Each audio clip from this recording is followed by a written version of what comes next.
감사한 내용부터 나누겠습니다. 지난 목요일부터 토요일까지 청년대학부 수련회가 있었는데요. 많은 우리 청년들이 참여해서 큰 은혜 가운데 진행되었다는 소리를 들었습니다. 기도해 주시고 섬겨 주신 분들 감사를 드리고, 또 토요일날 하루지만 우리 유년부 성경학교가 있었습니다. 아주 추운 날씨 아이들이 기쁘게 잘 참여했다는 이야기를 들었습니다. 역시 수고해 주신 분들에게 감사를 드립니다. 두 번째로는 어제 오늘 무지 추운데요, 금요일날 약간 덜 추웠습니다. 우리가 기도했는데요, 어르신들 중식적대와 척사대가 있었는데 조금 덜 추워서 그나마 좀 다행이었다 생각이 들고요. 어르신들이 추운 날씨인데도 오셔서 윷을 던질 때 보니까 힘이 넘치시더라고요. 걸어갈 땐 힘이 없으신데 윷 던질 땐 힘이 넘치셔. 그건 역시 그 인생 노하우가 있는 것 같아요. 뒤에서 수고하신 모든 분들, 섬겨주신 분들 감사를 드립니다. 마지막 세 번째로는 어제 안수 집사님들 신년 할애식이 있었습니다. 부부가 모여서 선물 교환하면서 굉장히 행복한 시간이었는데요, 특별히 새롭게 피택되신 분들이 다 참여하니까 아주 든든했습니다. 행복한 시간이었는데요, 저는 이제 한 주간 내내 참 감사한 게 뭐냐면, 제가 고전주에 조금 아팠거든요. 감기 몸살로. 근데 이번 주는 안 아프니까 기침은 좀 남아있어요. 근데 기침은 나오지만 전혀 몸에 통증은 없습니다. 그러니까 너무 행복한 거 있죠. 그 알게 모르게 띵하고 막 불편함, 그것이 없으니까 너무 감사하더라고요. 오히려 고난 뒤에 행복이 찾아오는 그런 느낌이었습니다. 계속해서 기도해 주셔서 감사합니다. 자, 이제 제목을 한번 같이 보겠습니다. 오늘 제목이 뭡니까? 주의 은혜의 해입니다. 조금 어려울 수 있지만 굉장히 은혜스러운 내용이 될 텐데요, 개천에서 용났다, 그런 말을 예전에 많이 했죠. 요새는요, 개천에서 용났다는 말을 할 수 없습니다. 그리고 불가능하다고 얘기하죠. 왜 옛날에는 개천에서 용나는 게 가능했는데 지금은 불가능할까? 그 이유를 아십니까? 정치를 잘못해서? 경제가 어려워져서? 아니죠. 사실은 인간의 죄성 때문에 50년이 지나고 나면 이 시스템들이 망가져서 더 부익부 빈익빈으로 갈 수밖에 없고, 그야말로 금수저, 운수저, 흙수저가 되어서 이제 기회조차도 갖지 못하는 그런 상황으로 벌어지는 것 같아요. 이게 인류의 모습 같아요. 왜 그렇게 말할 수 있냐면, 하나님이 이스라엘 백성에게 가나안 땅을 나눠주면서 50년이 지나면 희년을 지키라 그랬어요. 그 희년이 뭐냐면, 이제 열심히 살다가 빚을 져서 땅을 팔아먹어요. 또 땅을 팔다가 모자라서 자기 몸도 팔아서 노예가 돼요.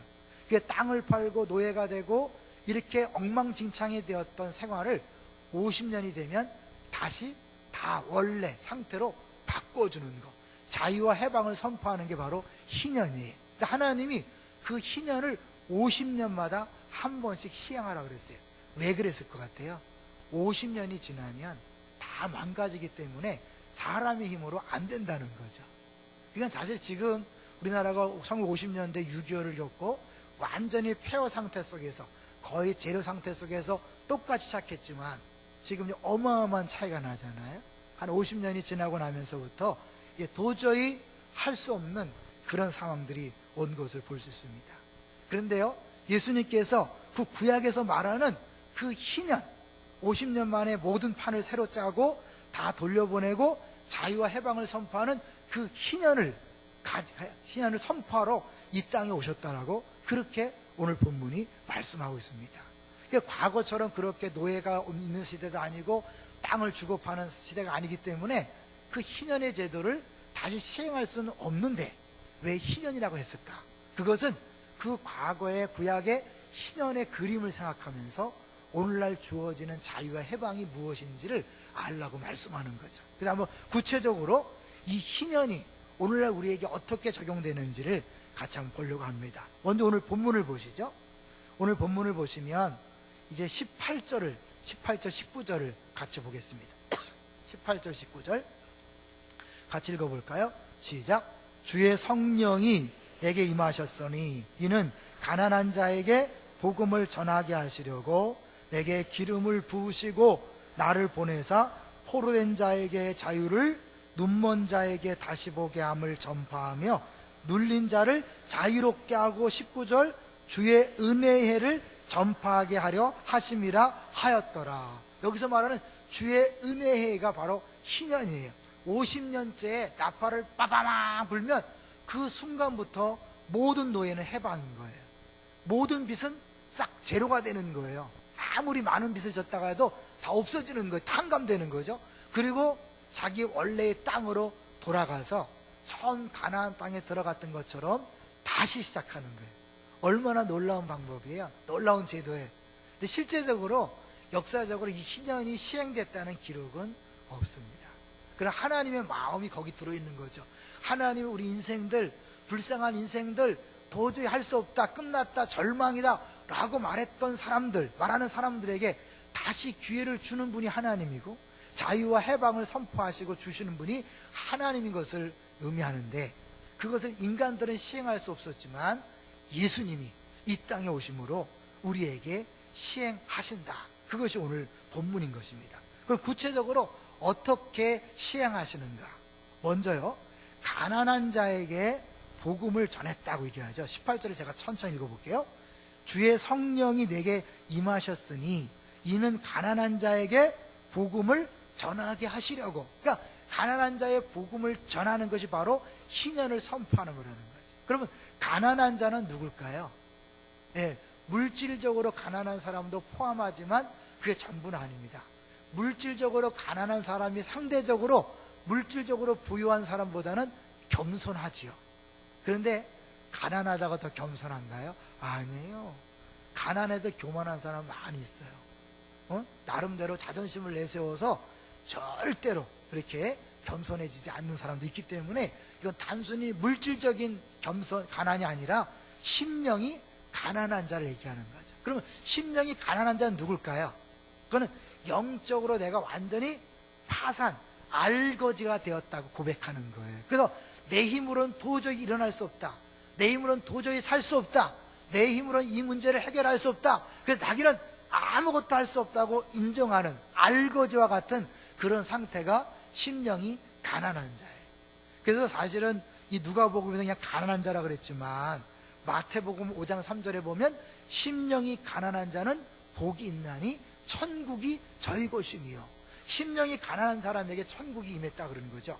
또 실제적으로 이 말씀을, 이사야 말씀을 인용했는데 이사야 61장 1절에 보면 처음에 가난한 자 해놓고 나서 뒤쪽에 보면 마음이 상한 자라는 표현이 나와요. 그러니까 이게 물질적인 가난이 아니라 심령이 가난한 자. 그러니까 나는 더 이상 나를 주장할 수 없고 자랑할 것이 없고 아무것도 가진 것이 없어서 누구의 도움이 없이는 살아갈 수 없다라고 그렇게 고백하는 철저하게 낮아진 사람들을 의미하는 겁니다.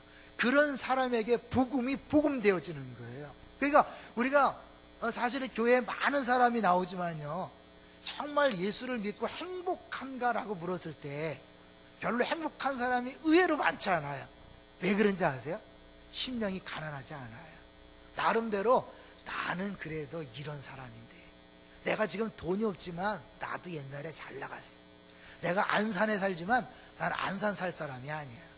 사회에 있어서 니네랑 말도 안 걸어. 막 이렇게 스스로 다른 사람과 비교하고 어느 정도 자기가 좀 잘났다고 폼 잡는 사람들, 인정하는 사람들은 다 심령이 가난한 게 아니고, 그런 사람에겐 예수님이 복음이 안 되기 때문에 그 복음이 주는 자유와 해방과 기쁨을 누리지 못하는 거예요. 사실 예수님이 이 땅에 오심으로 희년이 선포됨으로 우리가 믿든지 안 믿든지 희년은 시작된 거예요. 자유와 해방은 선포된 거예요. 나팔을 빵 불었을 때 모든 토지가 돌아오고 빚이 탕감되고 노예가 해방된 객관적인 사실이 시작됐지만, 그걸 안 믿는 사람에게는 아무런 의미가 없는 거죠.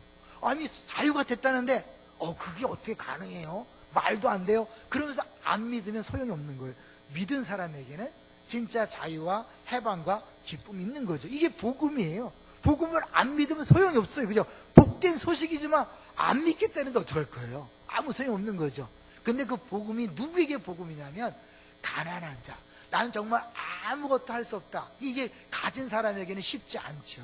그래서 가진 사람에게는 때때로 이 기독교가 자기의 또 하나의 스펙처럼, 그냥 또 하나의 그런 내 문화생활 내지는 나의 안위를 위한 필요한 하나의 조건이지 이게 전부는 아닌 거죠. 그러다 보니까 정말 복음이 주는 그 능력을 경험하지 못하는 겁니다. 그러니까 그러면 이 가난한 자에게 전해진 복음이라는 게 구체적인 뭔지를 그 뒤에 세 가지의 종류의 사람을 통해 보여주고 있습니다. 세 종류의 사람이 누굽니까? 자, 가난한 자에게 복음을 전하게 하신 다음에 그 가난한 자 세 종류의 사람을 얘기하는데요, 그 뒤에 보시면 내게 기름을 부으시고 나를 보내사 포로된 자에게 자유를, 첫 번째 포로된 자예요. 두 번째는 뭐예요? 눈먼 자에게 다시 보게 함을. 세 번째, 눌린 자를 자유롭게 하는 거예요. 희년의 큰 세 가지가 뭐냐면 빚을 탕감해 주는 거예요. 빚으로부터 자유케 되는 거예요. 노예 신분에서부터 다시 자유인이 되는 거예요. 또 하나는 이제 자기의 원래 땅으로 돌아가는 거예요. 자기 소유를 찾는 거예요. 자, 이 세 가지하고 이 세 가지를 한번 비교하면서 봤으면 좋겠어요. 먼저 포로된 자에게 자유를 할 때 포로된 자는 중독자들을 의미합니다. 아, 중독? 난 중독이 아닌데 과연 그럴까요? 제랄드 메이라는 사람이 중독과 은혜라는 책을 썼는데요, 거기 보면 그 저자가 뭐라고 얘기하냐면 이 세상에 사는 사람들의 98%가 중독자다. 98%가 중독자예요. 여기 중독은 술, 마약 이것만 얘기하는 게 아니라 때로는 우리가 좋다고 느끼는 그런 것들도 포함되는 거죠. 어쨌든 사람들이 중독이 돼서 그냥 미쳐 돌아가는 거예요. 그러니까 자기의 본래의 모습이 아니라 그 중독으로 인하여 진정한 자유를 누리지 못하고 쩔쩔매고 매어 사는 거죠. 근데 이 사람 재미난 말을 한 게 뭐냐면 98%가 중독자인데 난 나머지 2%도 만나지 못했다. 이 말은 뭐예요? 100% 중독이라는 거예요. 근데 성경에서 보면 뭐라고 해요? 모든 사람이 죄를 범하였음에 하나님의 영광에 이르지 못한, 모든 사람이 죄인이에요. 사실 이 중독, 포로, 눈먼 것, 눌린 것, 이게 특별한 뭐 어떤 이렇게 눈이 멀고 막 그런 게 아니라 영적으로 죄로 말미암은 결과를 이야기하는 거죠. 이 부시 대통령 혹시 아십니까? 부시 대통령이 몇 살에 대통령 된 거 기억하시나요? 56세에 대통령이 됐습니다. 근데 부시는 40세까지 탕자였대요. 20살부터 방탕하기 시작해서 20년간을 완전히 극도의 방탕자 생활을 했어요. 알코올 중독자로, 바람둥이로, 마약까지 복용하는 정말 사회적으로 구제불능의 사람이었어요. 근데 부시가 40살 되던 해에 친구들과 생일 파티를 하는데 한 친구가 그런 부시에게 전도를 했대요. 술김에 교회 한번 가겠다고 약속을 했고, 정말 그 약속을 지키기 위해서 교회에 갔는데 신기하게 그 교회에 나간 그 다음 날부터 술을 입에 대지 못했다는 거예요. 술을 입에 대면 온몸이 마비가 되는 거예요. 신기하게. 여러분, 수십 년 믿은 게 아니에요. 교회 간 첫날 그 다음 날부터 술을 먹으면 마비가 오는 거예요. 나중에 술을 끊은 다음에 기자가 물었대요. 그랬더니 부시가 대답하기를, 내가 끊은 것이 아닙니다. 나는 마시려고 했는데 주님께서, 성령님께서 끊게 만들어 주셨습니다. 내 힘이 아니었습니다. 이게 복음이에요. 여러분, 복음이 소식이니까 듣고 마는 게 아니라 그 복음을 진짜 믿는 사람에게는 이 모든 중독으로부터, 나를 얽매이는 것으로부터 자유케 되는 역사가 있는 줄로 믿습니다. 우리에게 주어진 거예요. 잘 생각하셔야 돼요. 가난한 자에게 주었다는 건 뭐냐면 자격 조건이 없다는 거예요. 내가 좀 배웠다고, 가졌다고, 있다고 자랑하는 그런 사람이 아니라 아무것도 없다고, 난 가진 게 아무것도 없다고 안 하는 사람에게 주어지는 복음이기 때문에 이 세상 모든 사람에게 주어진 복된 소식이라는 거예요. 여기는 모든 사람에게 주어진 소식이에요. 믿습니까? 여러분, 제대로 예수를 믿으면, 제대로 복음을 만나면 중독으로부터, 모든 얽매이는 것부터, 포로된 것으로부터 자유케 될 줄로 믿습니다. 두 번째로는 뭐예요? 그 다음에 포로된 자에게 자유를, 그 다음에 눈먼 자에게 다시 보게 합니다. 이 눈먼 자는 실제로 맹인을 얘기하지 않는 거 아시죠? 그죠? 맹인이라면 몇 명 안 되잖아요. 그러니까 죄의 결과로 우리 눈이 멀어서, 영적인 눈이 멀어서 제대로 보지 못하는 거예요. 영영으로 거듭나지 아니하면 하나님 나라를 볼 수 없느니라. 그러니까 그 본다는 건 육신의 눈으로 보는 게 아닌지 알겠죠? 헬렌 켈러가 그는 말 못하고 보지 못하고 그런 삼중고를 겪는 사람이었지만 이런 얘기했죠. 소경으로 태어난 것보다 더 비참한 것은 미래를 못 보는 것이다. 진짜 봐야 될 것을 못 보는 게 그게 맹인인 거죠. 사도 바울이요, 예수 믿기 전에 예수 믿는 사람들을 앞장서서 핍박했습니다. 그는 구약 율법에 매였어요. 구약 율법에 눈이 멀어서 진짜 예수님을 알 수 없었어요. 그래서 예수 믿는 사람 핍박하다가 다메섹 도상에서 딱 주님 만나니까 주님께서 그 눈에 꺼풀을 벗겼다 그러죠. 비늘을 벗겼다 그랬잖아요. 그러고 나서 제대로 예수님을 보고 그리고 다른 삶을 산 것을 볼 수 있습니다. 사람은 알게 모르게 뭔가 눈에 멀어 살잖아요. 보통 뭐에 자주 눈이 멀죠? 돈에 눈이 멀고, 여자의 눈이 멀고, 남자의 눈이 멀고, 노는 것에 눈이 멀어서 부모도 안 보이고 아무것도 안 보이고 인간답지 못한 삶을 사는 게 우리들이잖아요. 그것을 주님께서 복음으로 눈을 열게 해주신다고 말씀하고 있는 거죠. 제가 말씀을 준비하다 제주도에 대한 얘기를 들었는데요, 제주도민은 한날에 전체가 이사를 한대요. 한날에. 그걸 신구간이라고 그러는데 무슨 의미냐면 오래된 귀신하고 새 귀신하고 교대하는 시간이 있다네요. 그 시간에 혼란한 틈을 타서 빨리 이사해야 재앙을 안 받는데, 제주도민 전체가 거기에 매여 있는 거죠. 진짜를 모르니까 가짜의 세계에 매여 있는 거죠. 여러분, 우리가 미신이나 이런 거 다 마찬가지죠. 여러 가지 우리가 진짜 봐야 될 걸 모를 때 이렇게 비참한 삶을 사는데 그런 사람에게 보게 해준다는 거예요. 세 번째는 뭡니까? 눌린 자를 자유롭게 한다. 눌린 자. 사실 포로된 자가 중독을 얘기한다면 눌린 자는 학대를 얘기한다 그래요. 어릴 때부터 부모로부터, 일가 친척으로부터, 이웃으로부터, 사랑하는 사람부터 배신을 당하고 매를 맞고 어려움을 당해서 상처가 깊이 들어있는 사람들이 있죠. 그게 평생 가는 거 아시죠? 어릴 때 부모로부터 사랑받지 못한 그 상처가 평생 우울하게 만들고요, 평생 열등감에 시달리게 하고 평생 자신 있게 살지 못하게 하는 걸 많이 볼 수 있어요. 이 마귀가 죄를 통하여 우리를 조종하는 거죠. 장난을 치는 거죠. 여기로부터 주님이 자유케 하신다고 그렇게 말씀하고 있습니다. 사실은 이게 사실 우리가 어려움을 당했지만 과거 일이잖아요. 근데 이 과거로부터 벗어나지 못하기 때문에 그 과거가 나의 현재를 막 잡아먹고 있는 거죠. 그래서 진짜 현재 누려야 될 것을 못 누리는 안타까운 일들이 너무나 많은데, 빠삐용 아십니까? 빠삐용. 빠삐용 아마 거의 다 알 텐데요. 원래 빠삐용은 살인 누명을 쓰고 이제 억울하게 감옥에 갔죠. 사실 살인을 하지 않았는데 검사가 자기 실적을 올리기 위해서 살인 누명을 씌워서 감옥에 보냅니다. 빠삐용이 그 억울함을 해결하기 위해서 그 검사한테 보복하기 위해서, 원수하기 위해서 계속 탈출을 시도하는데 계속 실패하다가 9번째 만에 성공하죠. 그리고 그가 그 형법상 범죄 시효인 30년을 지나게 하려고 남미 곳곳을 다니면서 돈을 벌어요. 그러면서 계속해서 원수 갚는 일만 생각하는 거죠. 드디어 30년이 지난 다음에 1967년에 파리로 돌아옵니다. 파리 돌아와서 어렸을 때 다니던 길을 막 다니다가 마음이 바뀌어요. 원수를 갚겠다는 마음이 바뀌어요. 그러니까 그에게 어릴 때 믿음 생활을 했던 게 있어서 성령께서 그를 만져주신 거예요. 그러니까 만져주셔서 이제 자기를 살인범으로 억울하게 체포당하게 했던 그 자리, 자기 청춘을 감옥에서 다 보내게 만든 그 자리에서 이렇게 고백합니다. 나는 하나님께 기도했다. 내가 복수를 포기한 대가로 다시는 이런 비극이 생기지 않게 해달라고. 그리고 나 자신에게 이렇게 속삭였다. 너 이겼다. 친구여. 너는 자유롭고 사랑받는 내 미래의 주인공으로 여기에 있다. 그들이 어떻게 살고 있는지 더 이상 알려고 하지 마라. 너를 억울하게 옥살이 시켰던 그들을 알려고 하지 말라는 거죠. 그들은 과거의 한 부분일 뿐이다. 너는 여기에 있다. 마치 기적처럼. 그리고 너는 지금 확인하고 있다.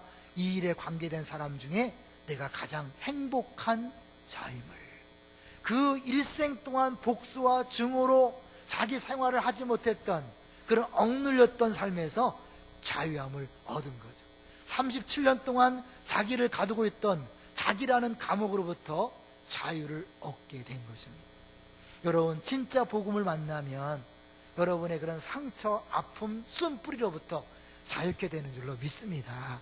사실 자유케 되는 게 순간인데 이게 잘 안 되기 때문에 우리가 양육을 통해 내적 치유수양의 1단계, 3단계 가고 거기서 원리를 발견해서 일생 동안 그 자유케 되는 방법을 이게 자기가 쓰도록 하는 거거든요. 사실은 이 복음은 한순간에 우리를 자유케 할 수 있습니다. 할렐루야. 왜요? 희년이래 뭐예요? 선포되는 순간 그때부터 되어지는 거예요. 내가 10년, 20년 열심히 신앙생활 한 다음에 성경을 40독 한 다음에 금식한 다음에 전도를 많이 한 다음에 헌금을 많이 한 다음에 얻는 게 아니라 아무것도 안 했을 때 주님이 오심으로 말미암아 그냥 누리는 거예요. 선포될 때부터 시작되는 거예요. 할렐루야. 그러니까 나는 뭐 부족하기 때문에, 연약하기 때문에, 머리가 나빠서 한번 읽으면 돌아서면 다 잊어버려. 아무 상관없어요. 이건 내가 하는 게 아니라 주님이 오심으로 선포되고 이루어진 일이기 때문에 그렇습니다. 그래서 복음은 조언이 아니라 소식이라고 계속 얘기하는 거예요. 근데 그 어마어마한 소식이, 그 복음이 언제 우리 가운데 이루어졌습니까? 바로 오늘이라는 거예요. 오늘. 같이 한번 읽어볼까요? 21절 보세요.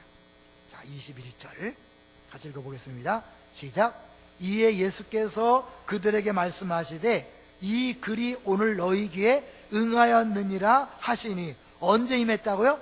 오늘 너희 귀에 임하였느니라. 사실 응하였느니라. 예수님 30년 동안 무명의 세월을 지냈죠. 나사렛에서 그냥 평범한 사람으로 살다가 드디어 공생애를 시작하면서 선포하는 거예요. 이제 이 말씀이 이루어졌다. 어떤 말씀? 이 희년의 말씀, 희년의 자유와 해방의 말씀이 지금 이 자리에서 응답되었다. 누구를 통해? 나를 통해, 예수님을 통해 이루어졌다는 거죠. 우리가 하는 게 아니에요. 우리가 돌을 닦는 게 아니에요. 우리가 열심히 노력해서 얻는 게 아니에요. 신앙생활을 많이 해서 얻는 게 아니에요. 기도해서 얻는 게 아니에요. 성경 지식을 얻는 게 아니라 예수님이 선포하는 그 순간부터 이루어지는 거예요. 객관적으로 이루어진 거예요. 다만 그것을 내가 안 믿으면 여전히 감옥에 있는 것처럼 사는 거죠. 예전에 일본이 완전히 항복하고 전쟁이 끝났음에도 불구하고 밀림 속에서 전쟁이 끝난 줄 모르고 몇십 년 동안 살았던 사람이 있었잖아요. 그게 전쟁이 이미 끝났어요. 객관적으로 끝났어요. 근데 그걸 안 믿고 못 들으면 그냥 동굴 속에서 그게 사는 거예요. 마찬가지로 지금도 이미 복음이 이 땅에 왔고 예수님이 이 땅에 왔고 신년이 선포되었지만 여전히 그것을 받아들이지 않고 믿지 않는다면 아무 소용이 없는 거죠. 그러나 믿는 사람에게는, 받아들이는 사람에게는 지금 이 순간 이미 이루어진 줄로 믿습니다. 그래서 이 본문 내용, 이 글이 오늘 너희에게 응했다는 말을 메시지 성경에는 아주 쉽게 번역했어요. 제가 한번 읽어드릴게요. 방금 너희가 들은 성경 말씀이 역사가 되었다. 이 성경 말씀이 바로 지금 이 자리에서 이루어졌다. 지금 방금 이 자리에서 이루어졌다는 거예요. 5년 뒤, 10년 뒤가 아니에요. 여러분 신앙생활을 열심히 해서 얻어지는 게 아니라니까요. 이게 복음의 능력이에요. 예수 믿는 순간 끝나는 거예요. 영접하는 자, 곧 그 이름을 믿는 자들에게는 하나님의 자녀가 되는 권세를 주셨으니 할렐루야. 그 10년 뒤에 자녀가 되는 게 아니라니까요. 5년 뒤에 자녀가 되는 게 아니에요. 성경을 많이 알아야 자녀가 되는 게 아니에요. 기도를 많이 해서 자녀가 되는 게 아니라 예수 믿는 순간 자녀가 되는 거예요. 그럼 하나님 자녀가 되는 게 얼마나 대단한 걸까요? 우리가 그 부분을 너무 잘 모르는 것 같아요. 그래서 한 예화를 말씀드리려고 합니다. 미국 테네시 주의 한 작은 마을에 벤 후퍼라는 아이가 있었어요. 근데 아이는 사생아야. 아버지가 누군지 몰라. 그러니까 태어날 때부터 나름대로 고통 속에 태어났고 동네에서나 학교에서나 왕따를 당했어요. 12년 동안 그렇게 괴롭게 살다가 그가 12살이 되었을 때 동네 교회에 마침 새 목사님이 부임하셨는데 그 이후로 그 교회에서 예배를 드리고 나오는 사람마다 너무 행복한 얼굴인 거예요. 그래서 얘가 관심을 가진 거예요. 여러분 예배 드리고 나갈 때 제발 인상 쓰지 마세요. 우리 기쁨의 동산교회 저 교회는 예배 드려도 소용없고 나게 되면 골치 아파요. 근데 예배 드리는 사람 행복해 하니까 아이 마음속에 관심을 갖고 자기도 교회 한번 와본 거예요. 근데 아직도 부끄러워하기 때문에 예배 시간에 일부러 늦게 참석했다가 축도절에 싹 나가는 거예요.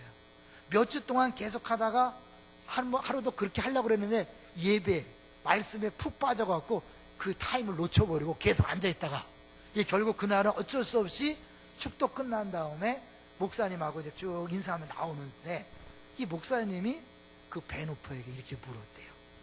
내가 누구 아들이더라? 얘가 지금 가장 힘들어하고 가장 아파하는 그 문제를 건드린 거예요. 순간 그 주변이 조용해졌대요. 왜? 다른 사람들 다 아니까.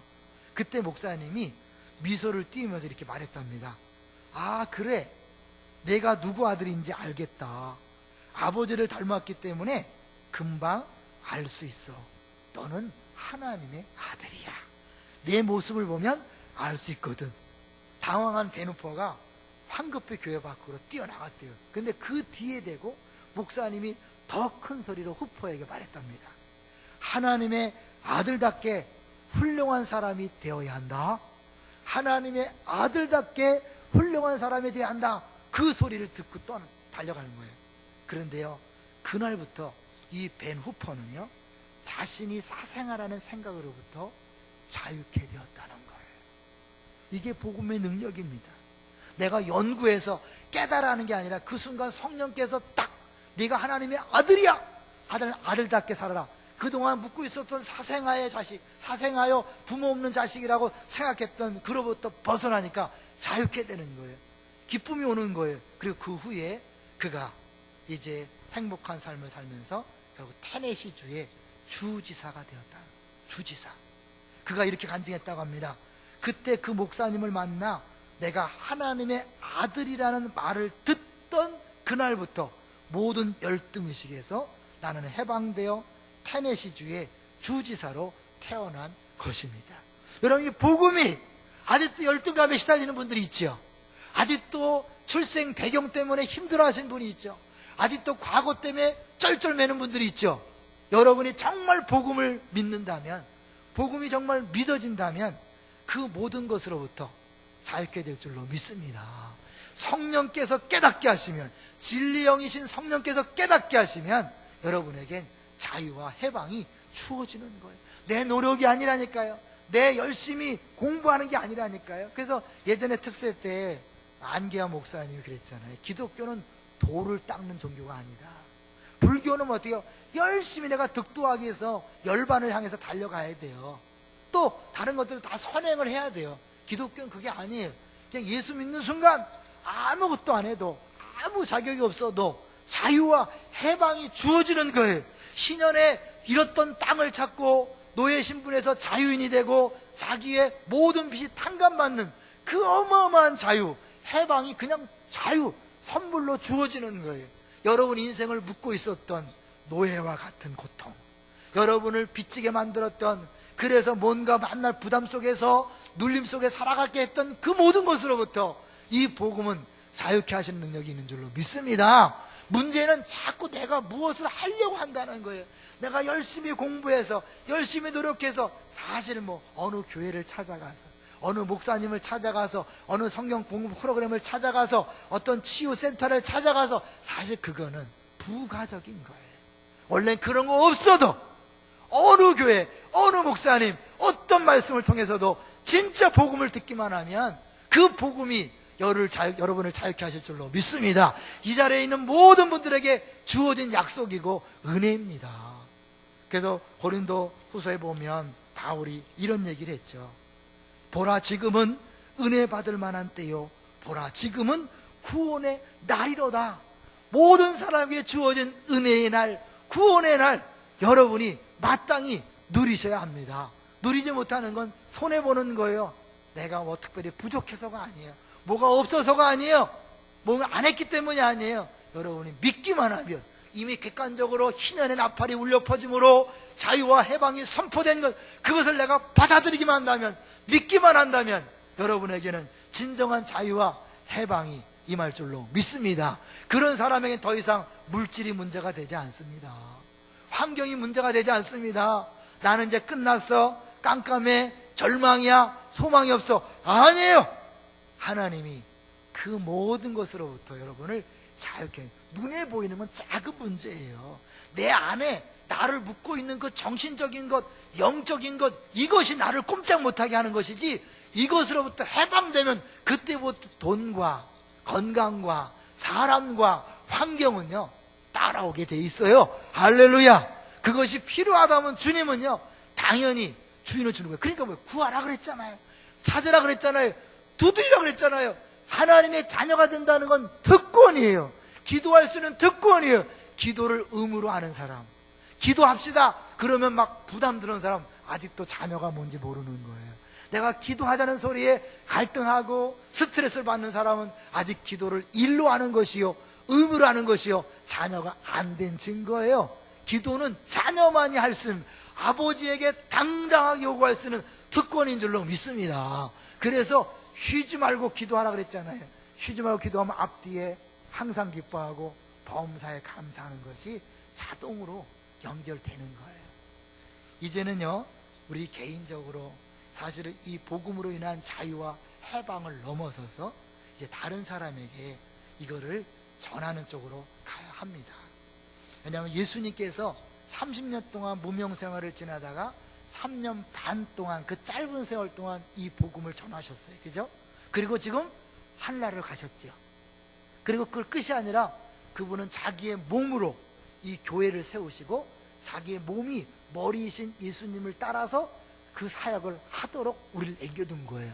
교회를 이 세상에 세우신 목적은 머리이신 예수님이 하시던 일을 계속해서 수행하라고. 어떤 일? 사람들에게 여기에 희년이 임했다, 복음이 임했다 라는 선포를 계속 하도록 우리를 부르신 거예요. 믿습니까? 근데 이거는 단순히 말로 하는 것이 아니라 우리 삶으로 하셔야 합니다. 이재철 목사님 얘기를 같이 하겠습니다. 이재철 목사님 누구인지 아시나요? 우리가 2단계 때 양화진이라는 곳에 가는데, 지금은 그 양화진 그 선교사 묘지를 그 100주년 기념교회에서 책임지고 관리하는데, 그 100주년 기념교회를 담임하고 있는 분이 이재철 목사님이고, 한국에서 손가락 꼽힐 정도로 참 귀한 목사님이죠. 그런데 이 목사님이 옛날부터 그런 분이 아니었어요. 그분이 잘 나가는 외국인 회사에 다니다가 27살에 결혼을 합니다. 그런데요, 결혼 2주 만에 아내가 암으로 죽습니다.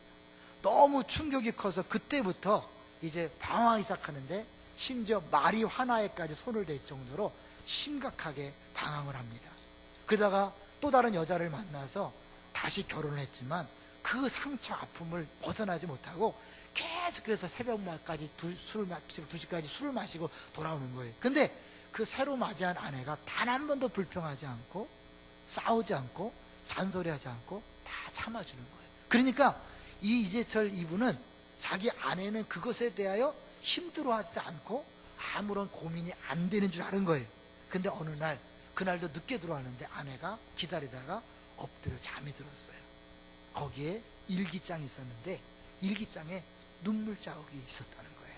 그리고 일기장에 이렇게 적혀 있었다고 합니다. 나는 오늘도 하염없이 눈길을 걸었다. 그리고 죽음을 생각했다.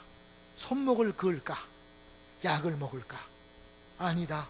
그래도 주님께서 내게 맡기신 남편인데 내가 믿어야 된다. 그 예수님 때문에 하루하루씩 버티며 살고 있었다는 것을 그때 아는 거예요.